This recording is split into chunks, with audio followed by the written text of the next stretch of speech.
Hello friends, welcome back to our channel. எல்லாரும் ஹாப்பியாக ஆரோக்கியமாக இருப்பீங்க நம்புறேங்க. இந்த வீடியோ பார்த்தீங்கன்னா ரொம்ப யூஸ்ஃபுல்லாக இருக்க போகுதுங்க. நிறைய பேத்துக்கு மத்தியான நேரத்தில் என்ன பண்ணுறதுன்னு தெரியல, தூக்கம் வர மாதிரி இருக்குது, சோம்பலாகவே ஃபீல் ஆகுது அப்படின்னு நினச்சிட்டு இருந்தீங்கன்னா இந்த மாதிரி விஷயங்கள்லாம் செய்யும் போது டைமும் உங்களுக்கு சேவ் ஆகும், தூக்கமும் இல்லாமல் சுறுசுறுப்பாக இருக்கலாங்க.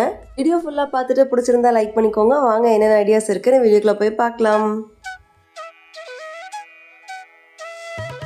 எல்லாருக்கும் பிடிச்ச டாப்பிக்கில் வீடியோ போட்டு கிட்டத்தட்ட 20 நாளுக்கு மேலே ஆயிடுச்சுங்க. பார்த்தீங்கன்னா ஃபுல்லாக ஃபங்க்ஷன், அதுக்கப்புறம் எனக்கு கொஞ்சம் கோல்டுன்னு சொல்லி அப்படியே போயிடுச்சு.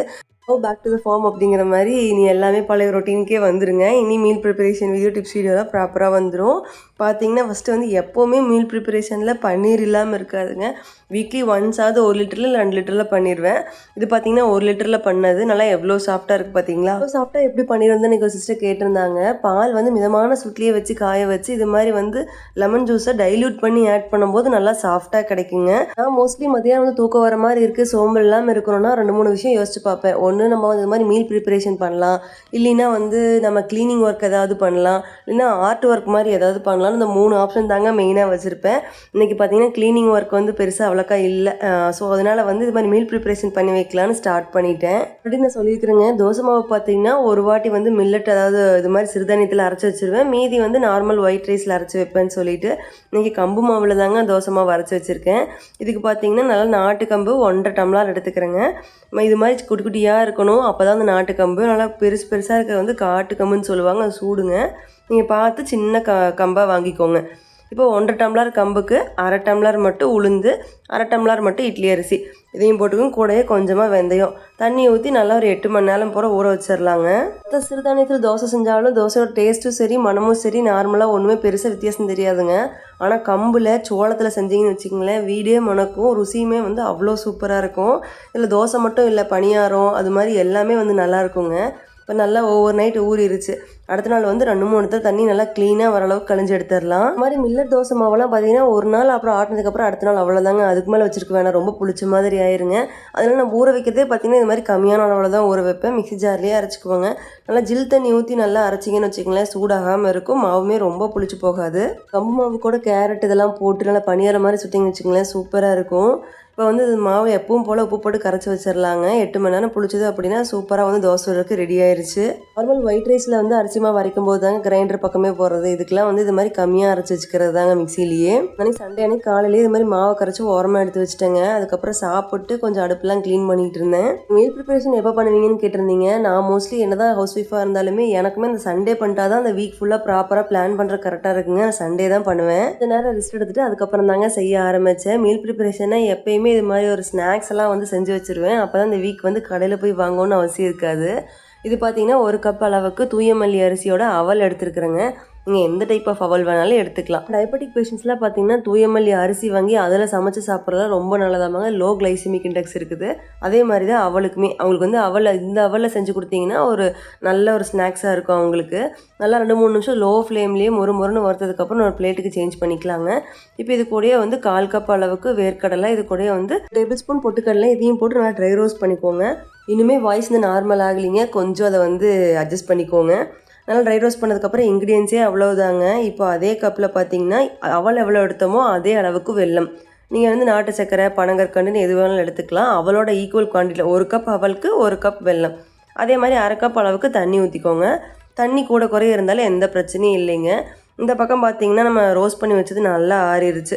இதை மிக்சர் ஜாரில் போட்டு நல்லா பொடி பண்ணி எடுத்து வச்சுக்கலாம். நல்லா நைஸாகவே அரைச்சி எடுத்துக்கோங்க. எல்லாம் கட்டியாக இருந்தாலும் பார்த்தீங்கன்னா தண்ணி ஊற்றினோடனே ஒரே நிமிஷத்தில் வந்து இந்த மாதிரி கரைஞ்சி வந்துடுங்க.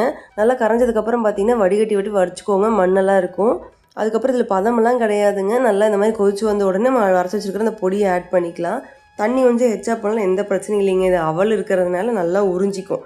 அதனால் வந்து நீங்கள் தண்ணி ரொம்ப மெஷர் பண்ணி தான் போடணும் அப்படிங்கிறதெல்லாம் கிடையாது.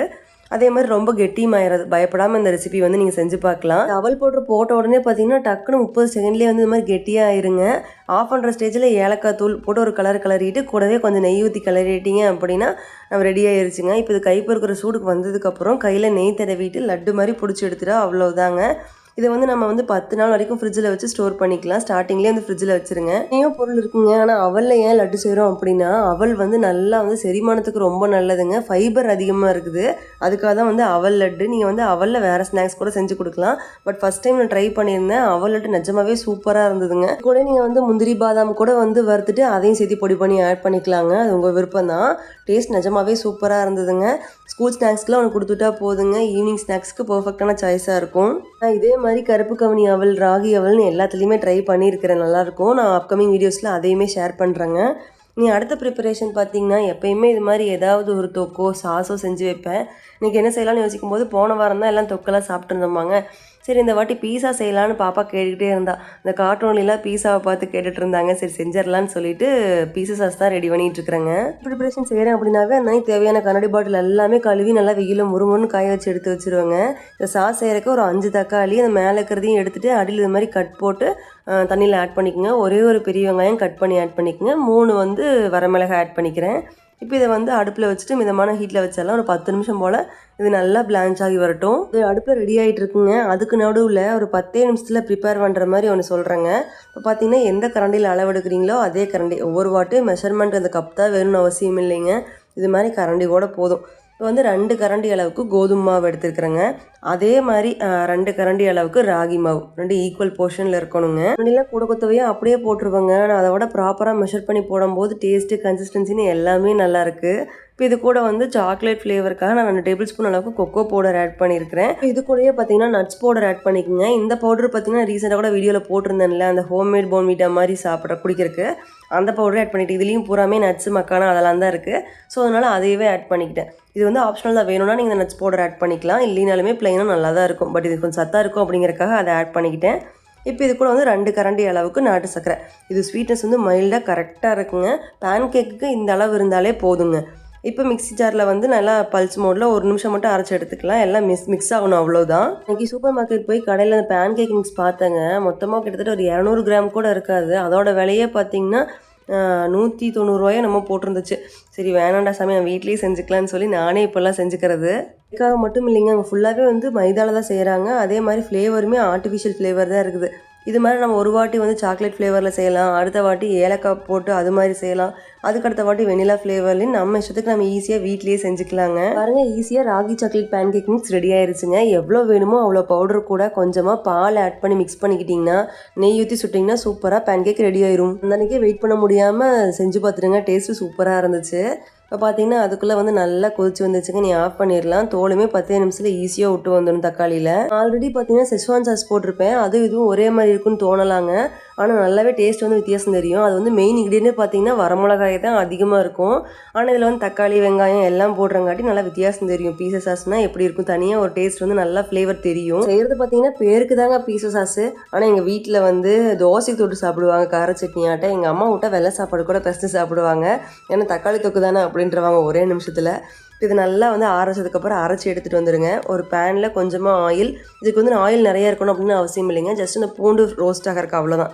அது கூட வந்து ஒரு 2 பல் பூண்டை பொடியாக நறுக்கி ஆட் பண்ணிக்கோங்க. இப்போ அது கூட வந்து அரைச்சி வச்சுக்கிற பேஸ்ட் ஆட் பண்ணிக்கலாம். அதுக்கு வந்து தேவையான அளவுக்கு உப்பு, அதே அளவுக்கு சர்க்கரை, ரெண்டுமே பேலன்ஸ்டாக இருந்தால் நல்லாயிருக்கும். இப்போ வந்து கொஞ்சம் தண்ணி ஊற்றி வந்ததுக்கப்புறம் பெப்பர் தூள், அதுக்கப்புறம் சில்லி ஃப்ளேக்ஸ் ஆட் பண்ணிக்கோங்க. குழந்தைங்க சாப்பிட்றாங்க அப்படின்னா காரத்துக்கு தகுந்த மாதிரி ஆட் பண்ணிக்கோங்க. மிளகாய் என்ன தான் அரைச்சி ஆட் பண்ணியிருந்தாலும் இந்த மாதிரி சில்லி ஃப்ளேக்ஸ் ஆட் பண்ணும்போது தான் அதோட ரியல் டேஸ்ட், அந்த பீஸா சாஸோட டேஸ்ட்டே வந்து வரும். சில்லி ஃப்ளேக்ஸோட ரெசிபிலாம் வேணும் அப்படின்னா டெஸ்கிரிப்ஷனில் வந்து லிங்க் பண்ணியிருக்கிறேன். இப்போ ஆஃப் பண்ணுற ஸ்டேஜில் பார்த்தீங்கன்னா கொஞ்சமாக ஆரிகானோ ஆட் பண்ணிக்கோங்க. நான் ஆரிகானோனா கடையிலலாம் வாங்கலிங்க. இந்த கற்பூரவள்ளி இலையை வீட்டில் இருக்குது பார்த்தீங்களா, அதை வந்து நல்லா கழுவிட்டு வெயிலில் போட்டு நல்லா முறுமுறுன்னு காய வச்சுட்டேன். அதை மிக்சர் ஜாரில் போட்டு அரைச்சி வச்சுருந்தேன். அது அப்படியே டேஸ்ட்டு ஆரிகானோ மாதிரி தான் இருக்கும். சத்துக்கள் மாறுபடலாம், ஆனால் டேஸ்ட்டுமே ஃப்ளேவரும் அதே மாதிரி இருக்கும். அதனால நம்ம கொஞ்சம் காஸ்ட் எஃபிஷியண்ட்டாக இருக்குமே அப்படிங்கிறக்காக பீஸாக்கு எதுக்கு பாஸ்தாக்கு எதாக இருந்தாலும் நான் இந்த இதை யூஸ் பண்ணிக்குவேன். பார்த்திங்கன்னா இந்தளவுக்கு நல்லா வற்றி வந்துடணுங்க. இப்போ நல்லா கம்ப்ளீட்டாக கூல் டவுன் ஆகட்டும். அதுக்கப்புறம் நம்ம வந்து சுத்தமான தண்ணி இல்லாத கிளாஸ் ஜாரில் போட்டு வச்சிட்டோம் அப்படின்னா கிட்டத்தட்ட 10-15 நாளைக்கு யூஸ் பண்ணலாம். நம்ம இந்த பீஸா சாஸை பீஸாக்கு மட்டும் இல்லை, பிரெட் பீஸா செய்கிறோம், சாண்ட்விச் செய்கிறோம், இல்லை ஏதாவது சப்பாத்தி ரோல் செய்கிறோம், ஃப்ரைட் ரைஸ் செஞ்சால் கூட வந்து கூட தொட்டு சாப்பிட்றதுக்கு சூப்பராக இருக்குங்க. ஸோ ட்ரை பண்ணி பாருங்கள். இல்லை வாங்கி டொமேட்டோ கெச்சப் சாப்பிட்டு பழகிட்டோன்னு வச்சுக்கோங்களேன், அது அப்படியே அடிக்ஷன் மாதிரி ஆயிருங்க. ஆனால் இது மாதிரி வீட்டில் செஞ்சு பார்த்து சாப்பிட்டோம்னா ஒரு கில்ட் இல்லாமல் நம்ம எப்போ வேணாலும் போட்டு சாப்பிட்லாம். இப்போ இது ஆடுற கேப்பில் பார்த்தீங்கன்னா கொஞ்சமாக வந்து வேர்க்கடலை இருந்தது, அதை வெளியே கொஞ்சம் ரிலாக்ஸாக உட்காந்துட்டு இது மாதிரி தோல்லாம் எடுத்துக்கிட்டு இருந்தேங்க. கம்ப்ளீட்டாக தோல் எடுக்கணும்னு அவசியம் இல்லை, முடிஞ்ச அளவு கொஞ்சமாக எடுத்துருங்க. அதுலேயே ஒரு டவலில் போட்டு ரப் பண்ணாலே ஈஸியாக தோல் விட்டு வந்துருங்க. ஆனால் டைம் பாஸ் ஆகணும் அப்படிங்கிறக்காக நான் வெளியே உட்காந்து இது மாதிரி பண்ணிக்கிட்டு இருந்தேன். பார்த்திங்கன்னா ஒரு பேனில் கொஞ்சமாக ஆயில் விட்டு கடுகு கடலைப்பருப்புலாம் போட்டுட்டு கூடவே கொஞ்சமாக வந்து கருவேப்பிலை இது நல்லா வந்து ரோஸ்ட் ஆனதுக்கப்புறம் இது கூட உப்பு, கொஞ்சமாக வந்து மஞ்சத்தூள், அப்புறம் வந்து லைட்டாக கரம் மசாலா, மிளகாய் பொடி காரத்துக்கு தகுந்த மாதிரி, கொஞ்சமாக பெருங்காயத்தூள் போட்டு மிக்ஸ் பண்ணிக்கோங்க. உங்களுக்கு இது பிடிக்கும் அப்படின்னா 2 பல் பூண்டு வந்து இடித்து ஆட் பண்ணிக்கலாங்க. ரொம்ப நேரம் விட்டுற வேண்டாம், ஏன்னா பொடி வந்து கரிஞ்சு போயிடும்.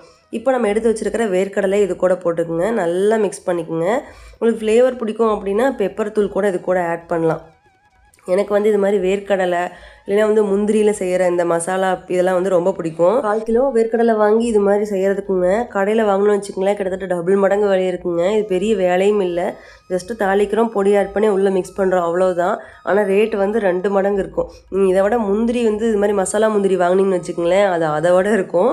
ஸோ நீங்கள் பெட்டர் இது மாதிரி முந்திரியோ இல்லை நிலக்கடலையோ தனியாக வாங்கி இது மாதிரி மசாலாவில் மிக்ஸ் பண்ணிட்டீங்கன்னா வேலை ஈஸியாக முடிஞ்சிடும். இப்போ இதை ஸ்டோர் பண்ணிட்டீங்கன்னா டீ குடிக்கும்போது இது கூட சேர்ந்து சாப்பிட்டு பாருங்கள், அவ்வளோ சூப்பராக இருக்குங்க. பார்த்தீங்கன்னா எங்களுக்காக மட்டும் தாங்க பண்ணியிருந்தேன். நான் பாப்பாவுக்கு வந்து நிலக்கடலை நல்லா கடிச்சு சாப்பிட தெரியாது, ஸோ அதனால அளவாக எங்களுக்காக மட்டும் பண்ணியிருந்தேன். ஏதோ இது மாதிரி 2 ஸ்நாக்ஸாக செஞ்சு வச்சுட்டோம் அப்படின்னா அந்த வீக் வந்து நம்ம அது இதுன்னு வாங்கணும்னு அவசியம் இல்லைங்க.